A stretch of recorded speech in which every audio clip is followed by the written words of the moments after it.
Hey guys, welcome back to Contest Prep University. I'm Joe Klemczewski with Adam Atkinson, episode 2 in our series on hard truths about prep. The second thing a lot of people get blindsided by, Adam, is they just don't look as good as they thought they would. This is the year I'm going to be my best. I'm going to win. And then you get to, even after a great prep, you get to that first show and you're like, wow, I couldn't get as lean as I thought. Can I even ever get that lean? Or can I get that lean and maintain my fullness? Am I missing something for this division? Whenever we get to that point, because there are some unknowns, every time we get to a certain body comp after yet another contest prep, which is always another time chronologically in our lives, biologically in our lives, there are just some unknowns. You don't know how you're going to look. And it's very few and far between that somebody ends up that year, that contest, and says, wow, this is way better than I ever thought. It's probably more often the opposite. Yeah, and I think more times than not, we're speaking in our experience as experienced coaches. First-time competitors are probably more guilty of this. We can set up a good prep and layout for a second-time competitor much easier than a first. And I think it really comes down to a lot of people really bank on TAN doing a lot for them and peak week doing a lot for them. I would say at least 2 to 3 times a year, once the final stages of the prep start, I get a client you really get the idea based on what they're talking about, that they're really going to see some fast forward changes in these last couple weeks, almost like they were banking on it to sit on the bench for the rest of their prep.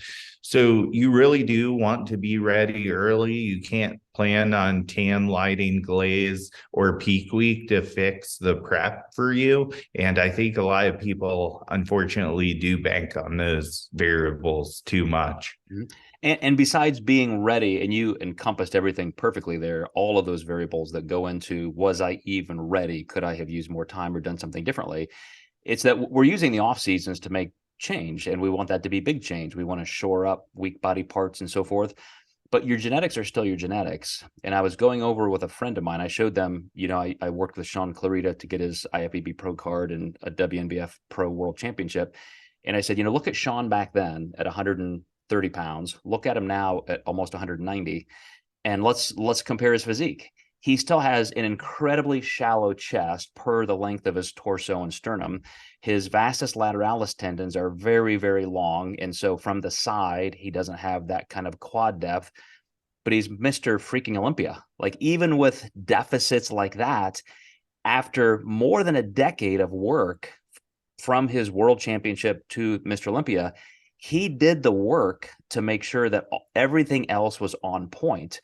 And so it may not happen in 1 year, may not happen in 2, may not happen in 5, but you put the time into the sport.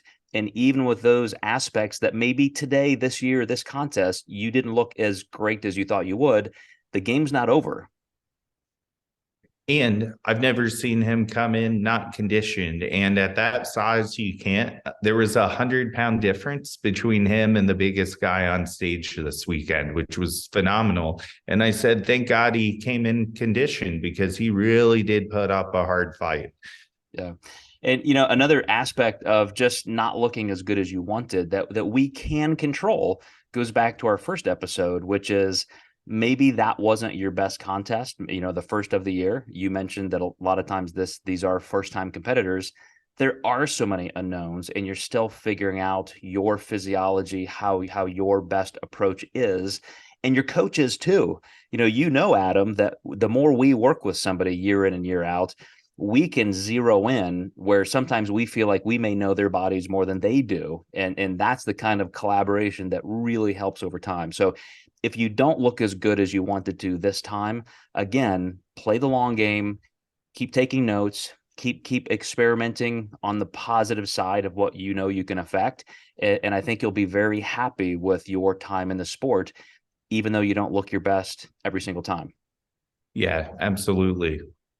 All right, guys. Well, again, more hard truths coming up. This is kind of a fun, but kind of a tough topic, because we're telling you things you may not want to hear. But stay with us, and we'll see you in episode 3.